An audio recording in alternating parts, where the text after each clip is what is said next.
Aviation fans स्वागत है।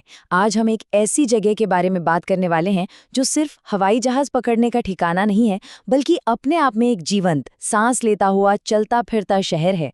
जी हाँ, हम बात कर रहे हैं सिडनी इंटरनेशनल एयरपोर्ट की, जिसे किंग्सफोर्ड स्मिथ के नाम से भी जाना जाता है। सोचिए, एक इतना विशाल इंटरनेशनल एयरपोर्ट और शहर के मुख्य केंद्र से सिर्फ 8 किलोमीटर दूर। ज्यादातर बड़े एयरपोर्ट शहर से काफी बाहर होते हैं, लेकिन मास्कट इलाके में इसकी स्थिति इसे पूरे देश का सबसे आसान और प्रमुख प्रवेश द्वार बनाती है। ये क्लोजनेस सच में एक बहुत बड़ा एडवांटेज है। तो चलिए फटाफट देखते हैं आज हम किन पहलुओं पर गौर करेंगे। हम इसके प्रीमियर स्टेटस, मेजर एयरलाइंस, कुछ दिलचस्प ऐतिहासिक बातों, टर्मिनल्स के नेविगेशन और आखिर में 2026 में आने वाले नए वेस्टर्न सिडनी विकल्प पर नजर डालेंगे। शुरुआत करते हैं पहले हिस्से से, ऑस्ट्रेलिया के इस प्रीमियर एविएशन गेटवे से, जो देश के हवाई सफर की असली धड़कन है। और जब धड़कन की बात होती है तो आगे बढ़ते हैं इस एयरपोर्ट की असली जान की तरफ, यानी यहाँ ऑपरेट करने वाली मेजर एयरलाइंस और ग्लोबल हब्स।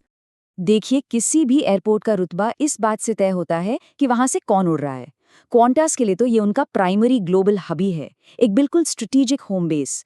उसके अलावा वर्जिन ऑस्ट्रेलिया, जेटस्टार और रेक्स जैसी कंपनियां देश के अंदर सफर और बजट ट्रैवल को बहुत आसान बनाती हैं। और जब बात पूरी दुनिया से जुड़ने की हो तो ऑन वर्ल्ड, स्काई टीम और एमिरेट्स जैसे ग्लोबल पार्टनर्स इस नेटवर्क को एकदम सीमलेस बना देते हैं। खैर, अब आते हैं तीसरे हिस्से पर। यहाँ कुछ ऐसे फेमस फीचर्स और फर्स्ट हैं जो आपको सच में हैरान कर देंगे। अगर हम इतिहास के पन्नों को पलटे तो ये एयरपोर्ट 1919 से लगातार चल रहा है। ये दुनिया के सबसे पुराने लगातार चलने वाले कमर्शियल एयरपोर्ट्स में से एक है। और 2007 का साल तो किसी माइलस्टोन से कम नहीं था। दुनिया की सबसे पहली कमर्शियल एयरबस A380 फ्लाइट यहीं लैंड हुई थी, सिंगापुर एयरलाइंस की तरफ से। और हाँ, 2026 में एक नया और बड़ा चैप्टर जुड़ने वाला है, जिस पर हम जल्द ही आएंगे। लेकिन एक चीज जो सबसे ज्यादा कमाल की है वो है रनवे 16L और 34R। ये रनवे ना आगे बढ़कर सीधे बोटानी बे के पानी में मिलता है। जरा सोचिए, एक विशाल A380 जहाज आसमान से उतरकर सीधे पानी के ऊपर से लैंड कर रहा है। प्लेन स्पॉटर्स के लिए ये नज़ारा सच में किसी जश्न जैसा होता है, एकदम स्टनिंग। पर इतने बड़े ऑपरेशंस के बीच एक सख्त नियम भी है, द कर्फ्यू। आसपास रहने वाले लोगों को शोर से बचाने के लिए रात 11 बजे से सुबह 6 बजे तक फ्लाइट्स पर सख्त पाबंदी होती है। और इसका नतीजा पता है क्या होता है? सुबह 6 बजते ही एक जबरदस्त मॉर्निंग रश शुरू होता है।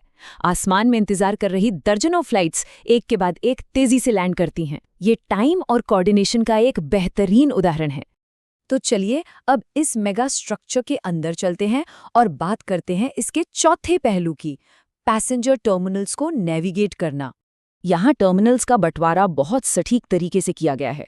टर्मिनल 1 पूरी तरह से इंटरनेशनल फ्लाइट्स के लिए है। टर्मिनल 2 पर वर्जिन और जेटस्टार जैसे डोमेस्टिक कैरियर्स ऑपरेट करते हैं। लेकिन सबसे यूनिक बात है टर्मिनल 3 की। ये पूरा का पूरा टर्मिनल सिर्फ और सिर्फ क्वांटास और क्वांटस लिंक के लिए रिजर्व्ड है। एक अकेले कैरियर के पास पूरा टर्मिनल होना उनके दबदबे को साफ दिखाता है। हाँ, एक छोटी सी प्रैक्टिकल दिक्कत जरूर है। इंटरनेशनल और डोमेस्टिक टर्मिनल्स के बीच से रनवे गुजरता है, इसलिए ये फिजिकल तौर पर एक दूसरे से पूरी तरह अलग हैं। इसका मतलब ये है कि ट्रांसफर्स के लिए आपको ट्रेन लेनी पड़ती है या फिर यहाँ की मशहूर टी बस शटल पकड़नी पड़ती है। टामाक के इस पार से उस पार जाने की ये राइड किसी भी ट्रांजिट पैसेंजर के सफ़र का एक यादगार और कभी-कभी थोड़ा स्ट्रेस भरा हिस्सा होती है। और अगर आप टर्मिनल 1 पर हैं तो ये सिर्फ फ्लाइट पकड़ने की जगह नहीं रह गई है, ये एक पूरा लग्जरी प्रीसिंक्ट बन चुका है। गुची, लुई विटॉन और कार्टियर्स जैसे टॉप टियर ब्रांड्स यहाँ मौजूद हैं, जो इसे बिल्कुल एक हाई एंड मॉल जैसा फील देते हैं।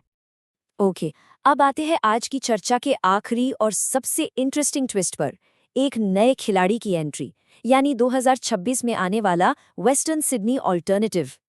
देखिए, सालों से किंग्सफोर्ड स्मिथ बिजनेस और लग्जरी ट्रैवल का बादशाह रहा है, लेकिन वो कर्फ्यू की पाबंदियों से बंधा हुआ है। दूसरी तरफ है नया वेस्टर्न सिडनी इंटरनेशनल एयरपोर्ट। ये हफ्तों के 7 दिन 24 घंटे चलेगा, कर्फ्यू से पूरी तरह आज़ाद। और इसी वजह से ये कार्गो विमानों और लो कॉस्ट कैरियर्स के लिए एक नया और ज़बरदस्त विकल्प बनने जा रहा है। तो ऐसे में एक बड़ा और आखिरी सवाल सामने आता है, क्या एक दिन रात चलने वाला नया विकल्प आगे चलकर ऑस्ट्रेलिया के इस सबसे प्रमुख पर कर्फ्यू से बंधे हुए पुराने गेटवे को पीछे छोड़ देगा? 2026 का ये बदलाव इन दोनों एयरपोर्ट्स की किस्मत को कैसे बदलेगा? ये सच में सोचने वाली बात है। आज की इस चर्चा में जुड़ने के लिए बहुत बहुत शुक्रिया।